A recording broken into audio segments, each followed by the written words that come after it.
say a late good morning to everyone. Very good test live my knowledge of time. It feels later than it is. I'm Kevin Goldthorpe, President and Chief Executive at St. Michael's and Providence Foundation. And it's a privilege to welcome you here, all of our colleagues, and our hospital CEO, Anastasia Loa. Thank you so much for giving us your afternoon, time over your midday and afternoon. We're extremely grateful that you've come here to allow us to say thank you to you. This is a way that we can say thank you for the trust and the confidence that you've given by putting us into your legacy plans, by thinking about the future.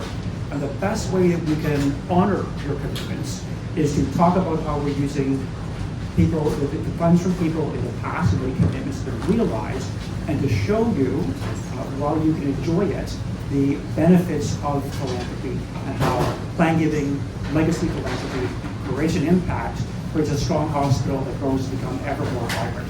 So thank you for allowing us this opportunity. Colleagues seated throughout the tables, from the hospital to the foundation, I hope that throughout your meal you enjoy time with them. We will have 3 speakers. My job is to keep this going throughout lunch. 3 speakers joining us. Immediately following will be our new hospital president CEO, Anastasia Loa. At some point in the proceedings, we're going to have Dr. John Luigi Bislari come out. John is a director of our minimally invasive cardiac surgeon. He's very much an active surgeon. He's actually covering for a colleague. His second key colleague doing minimally invasive cardiac surgery is on parental leave. So John is literally going to come in from surgery and return immediately to surgery. And so we're accommodating that. He wanted to be here. He did not want to miss. We're accommodating that by allowing him to come in, interrupt where we are, and return. He won't say it himself, but I'm given to understand that his program, minimally invasive, it usually means, of course, small, minimal insertions into the body to do surgery, but also major things happen in very small increments. So today he may allude to the fact that this morning he's performing what amounts to a world first procedure that will be another innovation in using minimally invasive heart surgery, and yet again happening here at St. Michael's Hospital. So we're excited to have that. And then we'll have our patients, grateful patients, volunteer ambassador, Gavin Gabe, speak to you about his experience as a patient, supporter, a volunteer, and I'll introduce Gavin. So what's happening at the hospital and foundation? The hospital, all that we'll talk to you about. The foundation, your foundation's been very active. We've been busy in the past number of years since we gathered, for those of you who could join us 2 years ago in person, to rebuild our activity. It very much involves supporting the hospital. The whole last fiscal year, we had our record year, the best year ever for St. Michael's and Providence, which is important because of the impact it's achieved. It's all structured as part of what we call Campaign 360. And our goal right now over 5 years to raise $360 million to support and drill at 363 view the hospital. To do things, to fund areas that are urgent, very much needed to advance our hospitals, Providence and St. Michael's, through this next decade, to allow the next round of innovation, to ensure we have the right surgical spaces, care spaces, and equipment available to help our patients, and fundamentally to ensure that we make sure that our innovations, our care, are available to every member of our society. And we summarize all of that in terms of our promise to you, our promise to all of our donors, our patients, our clinicians. And we say we strive to provide exceptional care for everyone at every critical moment without exception. We think about that exceptional care, striving that impact. We want to be truly a place where you know you go above and beyond to achieve that impact, exceptional care. In every critical moment, from the tips are down, it really matters for you. Small things, big things, you know it matters to you as you're getting your care. For everyone, ensuring that all members of the society benefit from the innovation and care we're providing, which is, of course, rooted in our very founding, why the Sisters of St. Joseph founded St. Michael's and Providence, then separate institutions, and then making sure that it happens consistently, without exception, that we should rely upon this to make sure that we are lifting up, serving, protecting, being relentless, going beyond for every member of our society seeking help from St. Michael's and Providence. So everything we do is built around that promise and ensuring we're delivering on that. Through our communications, you've seen some of the great examples of the care and research equipment and social service programs that we want to fund thanks to you, our donor community. It has been truly exceptional, and we're very humbled that we're continuing expanding support that philanthropy is enabling in our hospital. We're very grateful for what you're doing and what you're achieving to us. I talked a bit about this opportunity to say thank you and to show you what we're doing today, about showing you what we're doing. Also showing you how we respect the people came before. So on the back of your pamphlet is a short anecdote, if you will, a short story about one you will call those who came before, Edward Lambert. Talks about Edward's life, how he came to Toronto, moved from Espanola in Northern Ontario, and then his decision to leave a trust in his will, which of course was sadly realized when he passed away, but then is translated into the financial power that we have.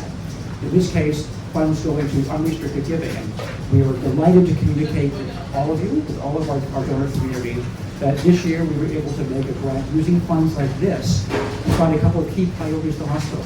We have an urgent need to fund new imaging equipment. So we're going to talk about the purchase of a CT scanner, critically needed by the hospital. Every hospital depends upon a number of essential information systems in this technological age that no one wants to talk about. And no one usually likes to fund because it's not a scalpel you can hold in your hand. It's not a great research lab that you're running.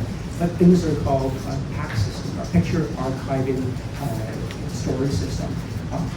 In short, if you don't have it, it doesn't matter how many images you take, how many ultrasounds, how many CTs, how many MRIs, you can't store it, manage it, utilize it, access it. The hospital doesn't run. We were able to step forward thanks to unrestricted funds and fund that access. And we also make a major contribution to the electronic patient record, the EPR system that underpins care, unifying all of our individual patient records in the hospital. Put a short plug in there. If you aren't signed up for our EPR's MyChart, let us know. We'll help you get connected. People who will help you, not us. But people who will help you get connected and use MyChart. It's fabulous. If you haven't used it, it really does sort of change your life and your experience interacting with planning for the hospital. So that's the kind of thing that we will take Edward's funds, use them very efficiently, proactively, respond to urgent needs, and achieve real impact for the entire community of St. Michael's and Providence. But in the future, it will be something else. We don't know. And that's most important to us, why we have things like today, to be able to show you this is the kind of decision we take in Althoff, this is the kind of leader we have at the helm of this hospital, and you have confidence that in the future, when your funds are received by the hospital and the foundation, you will make similar decisions. People like us will make those decisions and ensure that your trust and your hard-earned funds are put to not good but great use, helping everyone, ensuring that care, you promise to deliver exceptional care, is available in fact in every critical moment for our residents. So thank you so much. I'll be guiding us throughout the program. I'm going to stop here and ask Althoff to join me. So Althoff Station-Walla, our new President and Chief Executive Officer of Community Health Toronto, Terra Corporation of the three hospitals, St. Joe's, St. Michael's, and Providence. Joining us from Mackenzie Health, who is President and CEO for well over a decade. First CEO to build a net new hospital in Ontario in decades. An incredible leading example of building the healthcare enterprise of the future. An incredible partner for the foundation, already seeing results in terms of the hospital foundation and the momentum we've been able to achieve in these few short months of Althoff at St. Michael's and Providence. So please join me in welcoming our leader, Althoff.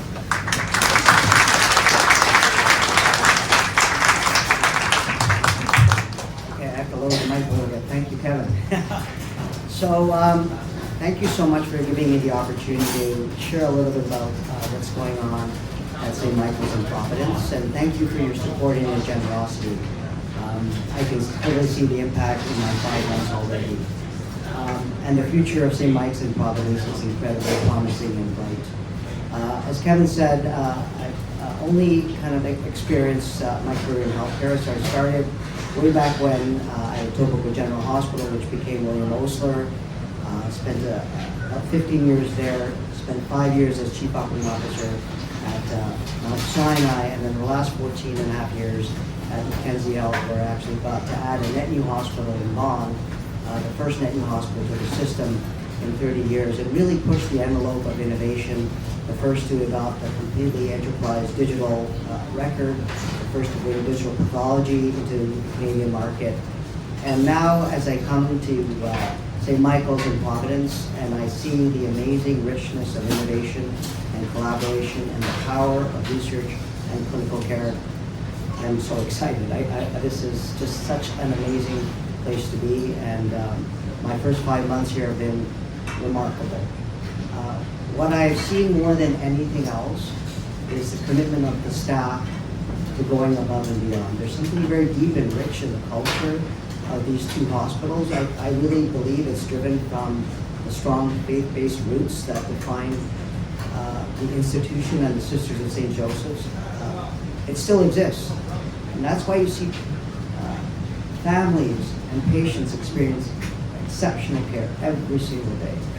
So your donations and your support really do make a difference, and I want to assure you that the staff are committed to making a difference every single day. And we do amazing things. We are obviously at St. Michael's a very regional, specially driven organization. We see referrals from across the country. Deep in our neuro program, deep in our cardiovascular program. Our MS program is actually a pan-Canadian program. Referrals from all across the country. And it's important that these programs are supported because without them, the hospital I came from would not be in a position to have a place to refer patients to. And when I look at that innovation, one example of it is an enterprise that has been started at St. Michael's called Gemini. So as we look at the future of healthcare and the need for evidence-based decisions, and in a publicly funded system, we should be collecting and collating data in a centralized way. What Gemini has done is it encouraged hospitals across the province to send us their critical discharge information so that we can actually start to drive best practice. So 60% of the hospitals, and Mackenzie was one of those, sends their data into this Gemini database. And then Fahad and Amal were brilliant clinicians, use that data to then drive best practice, to encourage all the hospitals to look at standardized protocols to deal with things like dementia, to other very significant conditions that every hospital faces. So that's just one example of the power of the research and really what you're supporting to advance and transform care, not just at St. Michael's in Providence, but in the province, and now Gemini is being expanded under a new banner called Vital that's actually going to bring data from across the country and influence best practice across the country. Another powerful example, and you would have read about this just a couple of weeks ago in the Globe and Mail and in a whole bunch of other media outlets, a project that was called Cut the Cord. So what did we do? We actually, with Dr. Vita Pereira, performed remote robotic surgery. So in this case, we trialed it from within St. Mike's. We kind of took baby steps, but then we did cut the cord. So Dr. Pereira was at the St. Joe's site on the console. The patient was at St. Mike's. The robot was obviously at St. Mike's and performed a remote angiogram on that patient. We've done 10 of those. And that was just a trial to really start to transform the impact of what we can do across this province in more remote and rural areas. Imagine the access we could provide to timely care in those communities that really don't have access to it. So just another example of how we continue to drive innovation. We are deep in the AI space. And AI is sometimes a scary word, but AI can really provide predictive analytical tools that can help clinicians make better diagnoses. So one example of that is ChartWatch. So ChartWatch takes a whole bunch of different variable sets of data and provides a predictive way to say to the clinician, you might want to look at this patient based on all these variables. There may be a declining situation that you need to pay attention to. So that's just the power of your contribution and what you're doing every single day. So we can talk about the specialty focus, but we can also talk about the roots of what define St. Michael's in Providence. And that is not turning our backs on anyone. And when we look at our inner city, and I just had the privilege of being in Vancouver for a whole week doing an accreditation of Providence Health in Vancouver and their St. Paul's Hospital, which is in the heart of Vancouver. Looks exactly like St. Michael's in terms of the challenges. And really that dimension of population health and supporting the inner city and the MAP program that we run out of the research institute is a powerful example of the difference that we're making. So that Dr. Katerina Maximova is driving a lot of those policy decisions that need to be made to ensure that the homeless, those with addiction issues, those that are forgotten in many cases are not forgotten. And that's just on the policy side, let alone the fact that at St. Michael's we don't turn our back on anybody. We care for those patients that other hospitals may choose to ignore. And we do it with heart, we do it with compassion, and we do it with dignity. When I look at Providence Health and the role that Providence Healthcare plays, post-acute is in many ways a forgotten part of the healthcare system. When we look at the fact that the complexity of patients is increasing, people are living with 7, 8, 9 comorbidities. When we look at the demographic of aging, post-acute care is going to become more and more important. And Providence serves that vital role in the east part of Toronto, supporting other hospitals like Scarborough Health Network and Michael Garron, but also obviously supporting St. Michael's. And we need to keep growing that, and we need to do more research in that space. And we need to create better integrated care between acute and post-acute. And just one example of that is what we're doing with stroke patients. So we've been pretty good in this province of dealing with the acute phase of stroke care.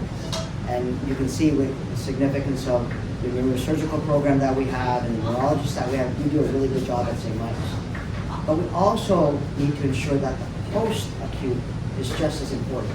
Those early days and weeks of rehabilitation after a stroke are so critical to ensuring full return to functionality. And that's the role that Providence plays. So we've created what we call purple pathways, these linkages between acute and post-acute.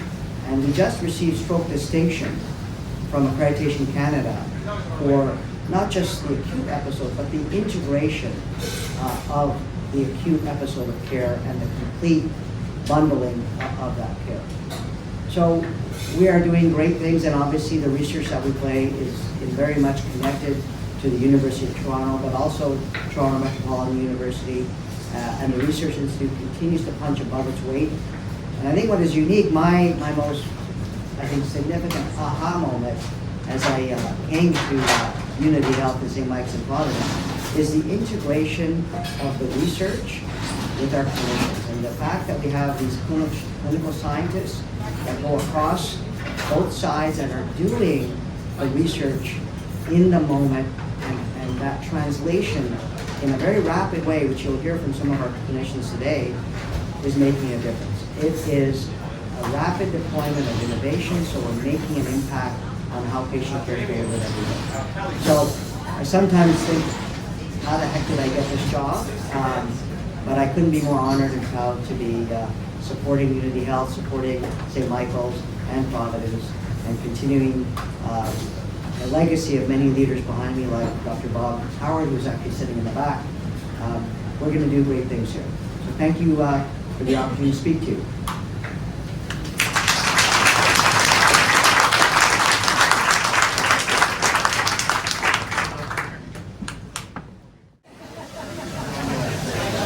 Hello again, everyone.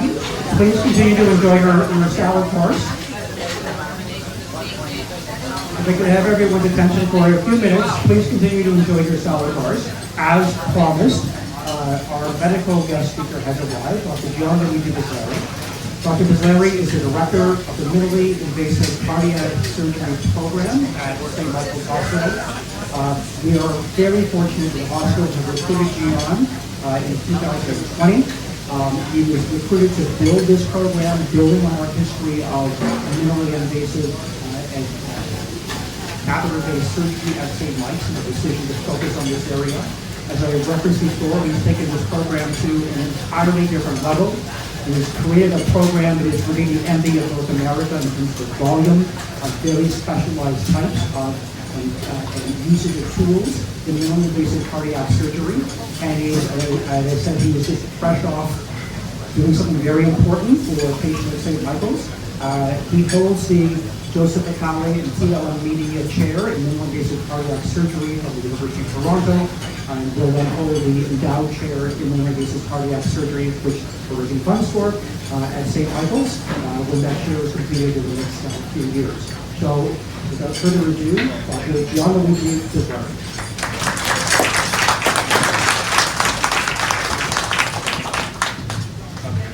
Thank you, everyone. Hope you enjoy your lunch, and apologies, I'm showing up still in scrubs. I just finished the surgery. I'm very excited to share some very important news about the surgery we just performed, and I have to go back to the OR, so apologies, I won't stick around for a long time. So it's great, obviously, to have the opportunity to meet with all of you. Thanks for making the time, and thanks to the foundation, obviously, for having me here. Let me start by saying that I'm particularly excited to share some of the great achievements and milestones we were able to really achieve in St. Michael's. And we have today, like our CEO, Altaf, who I like to share a little story. Altaf and I met before he actually was working at Unity Health. And I think for me personally, I was so excited to see he was joining because he was already supportive of my work when he wasn't even working at St. Michael's or Unity Health. And he was really showing already the vision and the interest towards how the work that we are doing here can have impact. In that case, it was obviously for Mackenzie Health. So thank you, Alta, for being already I would say, long-term advocate of the work that we are doing. This is really an example of how we have been able to build over the past few years. Kevin was mentioning it took us not a long time. We started the minimally invasive cardiac surgical program in 2021, in the middle of, I would say, COVID. So probably the worst timing we could ever started. Why this is important and what is the role and the impact on Toronto and beyond even our local or even national results and obviously resonance. If you think for a second how many patients are affected by cardiac disease, it's one, as you know, of the most important medical conditions that patients can suffer from. It's estimated that about 10% of patients in Canada can suffer for any form of cardiac disease. So it's a huge burden, obviously, for our society. And obviously not all of them is actually a small percentage. It is accounted that about 30,000 patients a year in Canada undergo or are required to undergo heart surgery. So this is obviously a very important number of patients. And for those of you that may not be aware, maybe you have somebody in your family or friends that you've heard about this. Heart surgery, most of the times, has historically required a very invasive procedure. So it's a very effective procedure. We've been doing cardiac surgical procedures for 50 years. It's actually a fairly new surgical specialty, so to speak.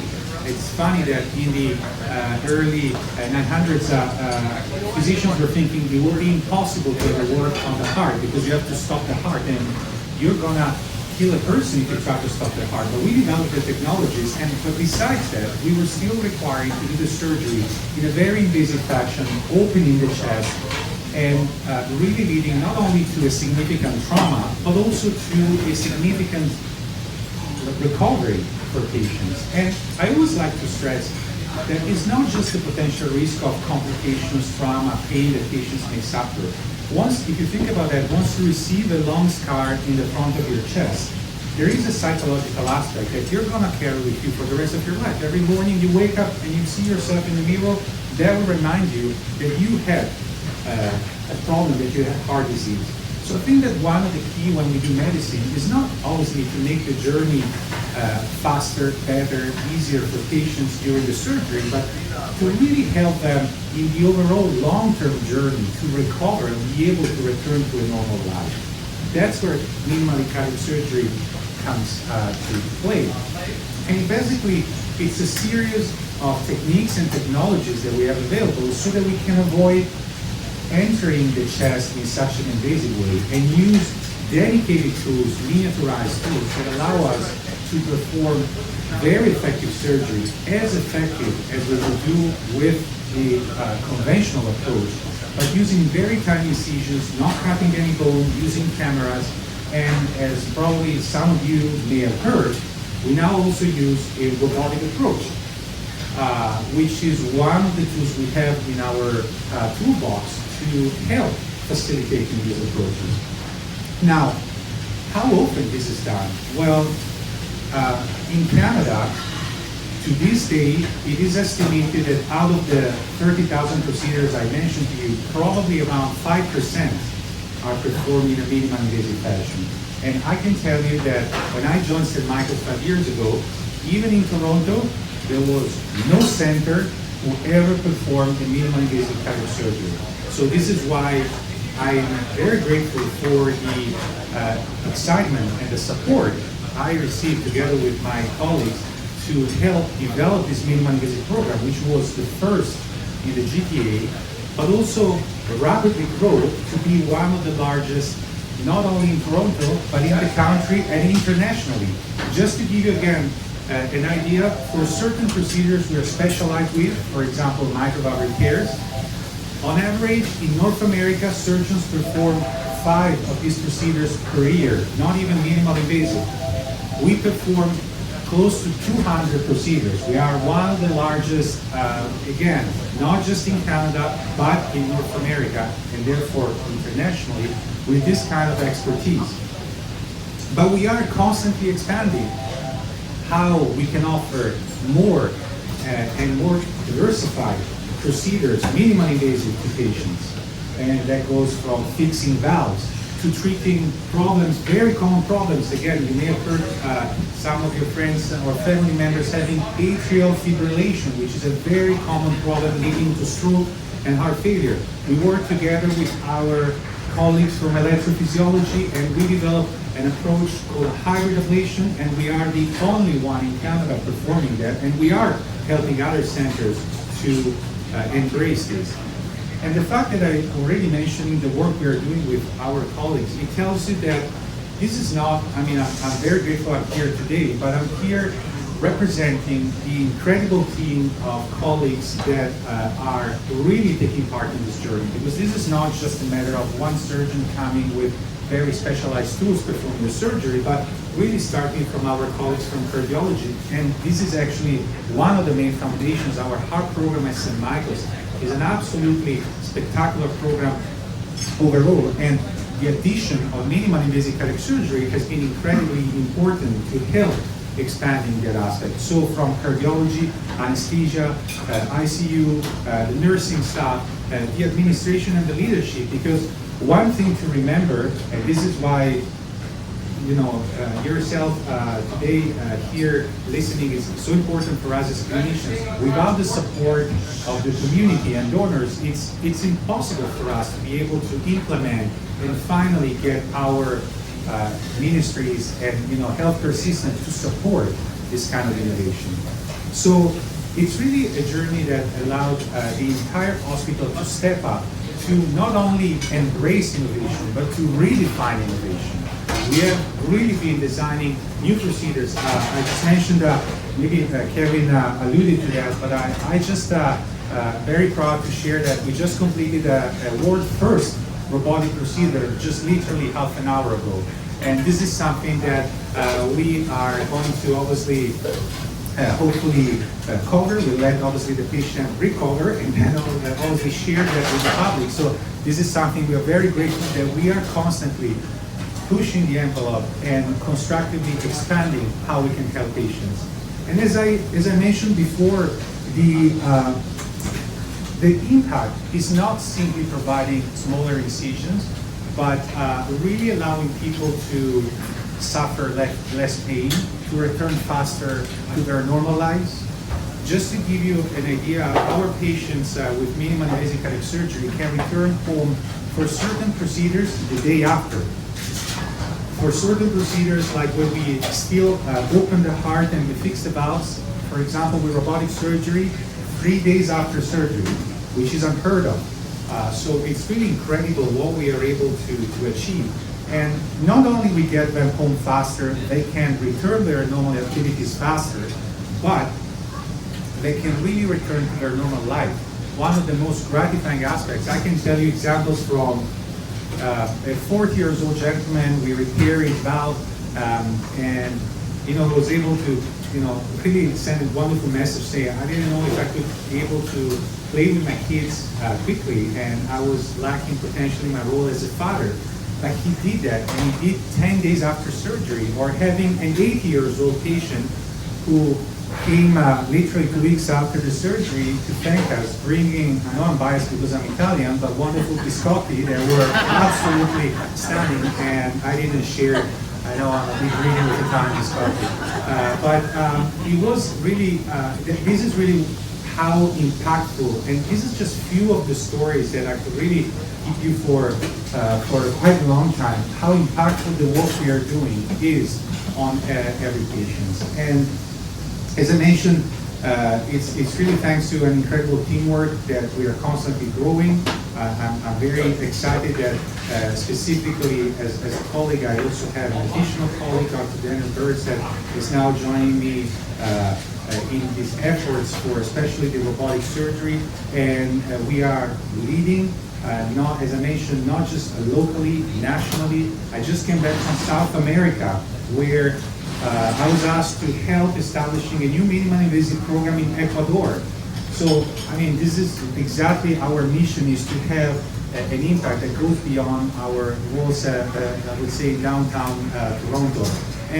But all of these would not be possible without the help of the community, without the help of people like yourself. As Kevin was mentioning, I'm extremely grateful. Some of the work we've been able to do from my research to some of the clinical innovations that has been possible so far, thanks also to the contribution of the chair that was established and the ability to fundraise and support these procedures. So again, I'm very happy to be here to share how our hospital has really embraced a journey and a vision which is absolutely incredible. I'm very grateful to our hospital leadership for how they constantly provide us with the tools to reshape medicine. I'm grateful to my colleagues for the constant work and the constant support to make this possible. And I'm really grateful to you, who are really going to be key in allowing us to enable the next generation of surgeries. So thank you again.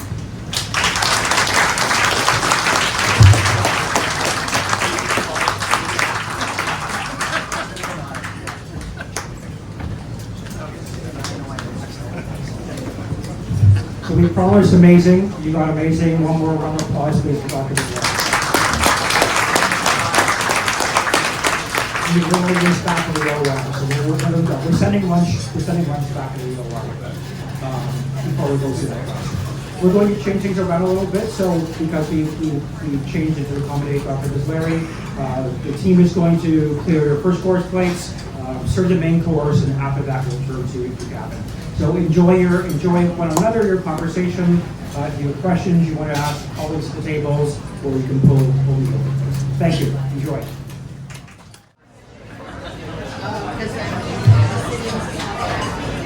Hello again, everyone. I hope you enjoyed your main course, or just finishing up your main course. We're very grateful for the team for a great meal. Please, we'll look around.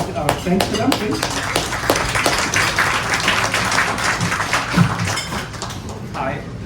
Thank you for joining us. We want to switch gears a little bit again, and I'm going to ask our next guest speaker, Gavin Higgs, to come forward in a second. We at the Foundation have been very fortunate to be interacting with Gavin and Tia, spouse, Over the last number of months, a series of events and opportunities, those of us new to the foundation, we're privileged because Gavin's actually been a volunteer in various ways, shapes, and forms for St. Michael's Hospital, the foundation, over a number of years, like our golf tournament, our Angel Ball, and the Urban Angels Array, and ways of helping out the foundation and helping our patients by raising funds. Professionally, Gavin is a long career at RBC, both capital markets and wealth management, and an active member in many ways across our community. He is now helping us think through different things like our work in our AI and innovation strategy, and we had good discussion over the first part of lunch about what we're doing in our vital Gemini program, our now national AI and health informatics platform. And then his passion also is in talking to people about financial planning and wealth management and helping us think through how we interact with our patient population from here. We're talking about creating future opportunities through legacy giving, whether in life or through legacies in terms of helping the hospital in the future. So we're very grateful for Gavin for all of his professional skills he brings forward to us every day. We're also grateful because Gavin is going to talk about his experience as a patient of St. Michael's Hospital. That will be most of his story. Suffice to say that he came to us after a spinal injury in a hockey game.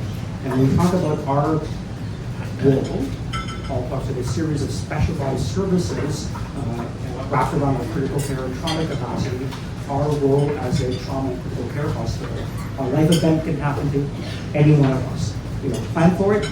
Think you need a trauma center, you don't need critical care center built, you're not interested in that part of our world, but simply by being, we are at risk of having something happen. I think the great mitigating factors that we have, a world-leading trauma center, world-leading truly critical care capacity, and Gavin's experience will tell you a little bit more about what it's like to live in that capacity and what St. Michael's does for our patients. So Gavin, over to you.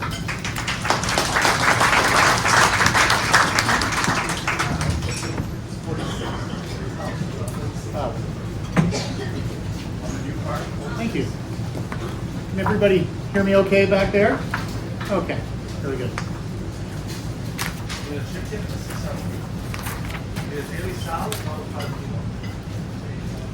I should probably thank Kevin first for reorganizing the agenda today because following Dr. Pislari, yeah, no problem. I like to think I'm a reasonably smart guy, but that was humbling. So he gave me my best line. I should admit, I am a little bit nervous today, not because I'm nervous with public speaking or nervous to be in front of such an esteemed group today. I've advised CEOs and CFOs and been in many boardrooms over the course of my 32-year career at RBC Capital Markets and RBC Wealth Management. I think the reason I'm nervous today is I'm not accustomed to talking about myself and in such vulnerable terms. But I'm happy to do so today. I think what I'd like to do as a very grateful former patient is focus perhaps or emphasize perhaps three main themes today in the 10 minutes or so we're going to be talking. One is culture, one is gratitude, and the third is motivation. Perhaps explains why I'm standing before you today. Maybe a little context. Kevin alluded to an injury that I had. It was about 15 years ago. It was an extremely bad spinal fracture that I incurred in a hockey game. 6 cervical vertebrae, a lot of broken bone, a lot of shrapnel, nerve damage in arguably the worst spot you could have it in your spine. The doctor referred to it as a hangman's injury, and I was in a pretty bad way. One interesting story though, just kind of I find it amusing in hindsight, was the first responders arrived at UCC Arena where I had been playing the same pickup hockey game with a couple dozen of my friends for a decade prior to that. And I'm in the ambulance with essentially on a flat board with my head duct taped to that board, completely immobilized. But I had the presence of mind to enter into an argument with these first responders about which hospital I was going to go to.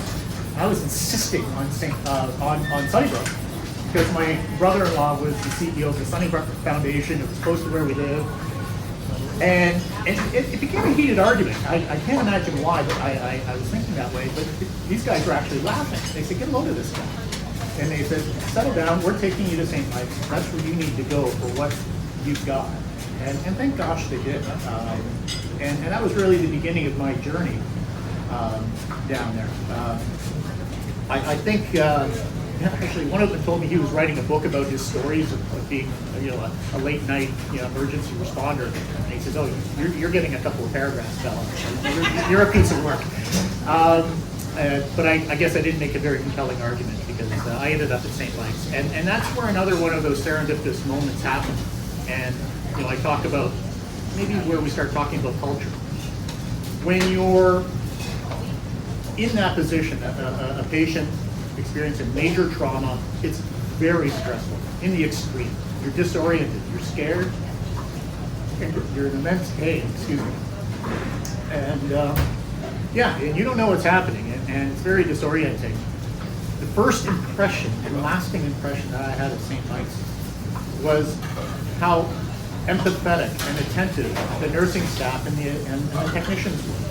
They helped me navigate a very tough moment, and that moment lasted all night long. It was tough, and I'll never forget it. We talk about amazing physicians like Dr. Islary, but there is a village of people at a great hospital that make the patient experience heartbreaking. And that was my first experience that I'll never forget. The compassion, the precision, the empathy, the communication that they showed me that really made me feel a lot better in a very stressful time. And I think maybe the next serendipitous thing that came along was Dr. Howard Ginsberg. Howard Ginsberg, he's like the David Beckham of neurotrauma surgeons. He's Michael Jordan. Man of few words, very high conviction. And again, I was in a hospital room awaiting surgery, and what they essentially had to do is open me up and reconstruct my spine and some nerve damage and some rods and screws and that sort of thing. It was major. And there's this obligatory period where they have to take me through the risks of the surgery. I wasn't able to sign anything, so I had my executor in the room, I had my wife in the room, and he took me through, well, if you want to do this. And I said, what are you talking about? Like, what do you mean if? Like, what if I don't do it? He said, well, it's a hypothetical. I said, well, you have this. And he goes, I've got this. And it was that sort of moment that I shared with Howard Ginsberg the night before the surgery and his surgical team that I'll never forget that lasting impression. And I'll tie it back into, the reason you're all here today. But he was at St. Mike's for a reason. And at that time, I had a very young family, 10 and 12-year-old children. I had what up until then was a rising, strong career at RBC. We were in the middle of the financial crisis in 2009, if anybody remembers that. An exceptionally stressful time if you were a corporate finance investment banker like I was at the time. And I was just kind of watching all of that evaporate or potentially evaporating, and could I provide? Could I go back to work? Could I take care of my family? What's my future look like? And, I jumped to the conclusion, obviously, I came out the other end functional. It was a long road of rehab and physio. It was extremely uncomfortable for many months. But, I'm very grateful. I can still work. For another 15 years I've been working. I was able to raise my family. I was able to provide. I was able to go on canoe trips and carry a pack in a canoe, or go fly fishing again. I'm still a lousy golfer. But, it's because of that I'm very, very grateful. I think maybe turning to gratitude, kind of comes in three levels. At first I was sort of selfishly or, focused on myself or my family, my personal issues, the things that were near and dear and immediate to me. But then, over time, as it all, the enormity of it sort of settles in on you and you realize everything's going to be pretty okay, you start to think about those skilled and compassionate professionals at the hospital. You start to think about those nurses and technicians. You start to think about expert physicians like a Dr. Bislari, like a Howard Ginsberg, like an Alan Berger, who did another associated surgery on me as well. And you start to think about all the orbits of people that have to come together to make those outcomes possible. And maybe just a word on culture. Excuse me for a minute. I've been on a lot of great teams, and I've had a lot of great partners, and I've worked with some great leaders in my career. I've played at elite level athletics too, and I think about the culture of those teams, and we were just talking about culture a few minutes ago. And I think of the culture of that hospital, and it's about excellence. It's about compassion. It's about continuous incremental improvement. It's about leadership and always striving to be a leader. And I didn't know that then, but I got dropped into another great culture, not just, varsity athletics, not just RBC, but now St. Mike's Hospital, and I'm really delighted to be associated with it. And maybe I guess, the third level of gratitude that is probably most pertinent to today is it gradually dawned on me that there's a much bigger concentric circle around that hospital, and it's the very thoughtful and generous donors like yourselves, the supporters of the hospital, the volunteers, that make acquiring talent, like the surgeon you just heard from today, funding the equipment, funding the research, the chairs, the fellowships that make all that possible, the facilities that are so important to making those patient outcomes possible. You made them possible. I'm just kind of a living, breathing example of cause and effect. So thank you for that.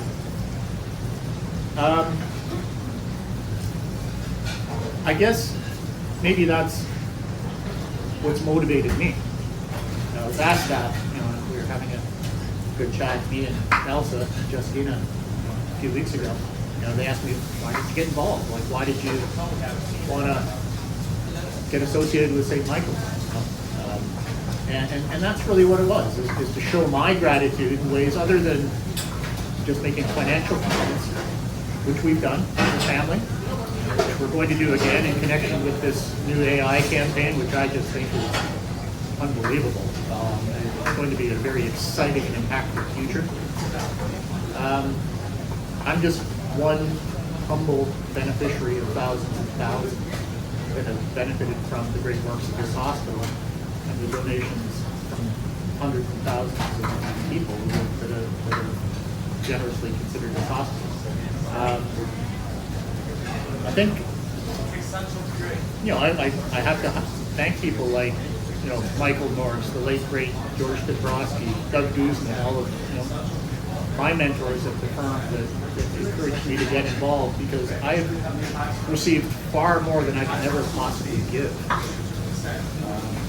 Not in monetary terms, but just in uplifting emotional terms and connectivity with this hospital. So it's really my privilege, to be here with you today. And I think on behalf of a lot of people that aren't here, just say a very heartfelt thank you. Thank you for thinking of this hospital, for giving your time, considering financial commitments to the hospital. They make a big, big difference. And I can help you make that connection. I suppose I've done a small part. And we all have our own ways of expressing gratitude. We all have our own story. We all have our own reasons that are personal for connecting with St. Mike's Hospital. And whatever your story is, thank you for being a part of it. And that's all I can say. Thank you.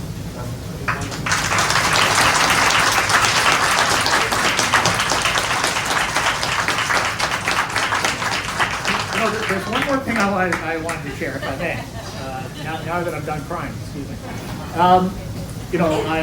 I go back to a couple years after, I kind of got into the hospital vibe. But my son, at the time, was 12. And I was invited into an operating theater with me and my son with Dr. Ori Rodstein. And I'm struck by listening to the latest technology about remote surgery and robotics, and this was at the time, a decade ago, the leading edge of in non-invasive surgery, and we were watching it live in an operating theater on screens and stuff. And my son, then 14, I think, he's now starting his investment banking career at RBC Capital Markets on my old floor with some of my old colleagues, and. But he is now also part of St. Mike's Hospital.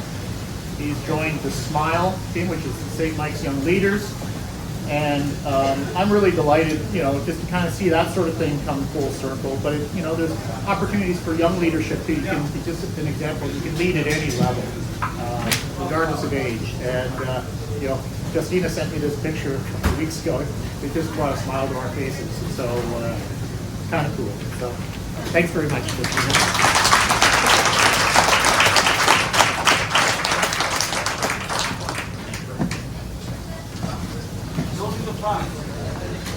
Incredible, Gavin. Thank you very much. Thank you for putting yourself out there and telling your story. It's not easy to relive those moments, and you did it with wonderful elegance and grace and honesty. So thank you very much. Going to invite the team now, the team from George, to clear your main course plates. They'll be serving you a coffee or tea or dessert if you wish. This concludes our formal remarks and formal part of today's program. I thought rather than coming back a bit later, I'll simply say, please enjoy your next course, your dessert course. If you have questions for me or for any of the Foundation team members, please have someone at your table call us over. We're glad to answer them, glad to speak to you more about that. Please do enjoy your final course and enjoy the rest of the afternoon. Thank you for making it through the first winter storm warning. Please go home carefully. Thank you so much for your support. It's absolutely appreciated by the clinicians and by the patients at the hospital, Providence Hospital, healthcare, now and in the future. We cannot thank you enough. Enjoy the rest of your afternoon.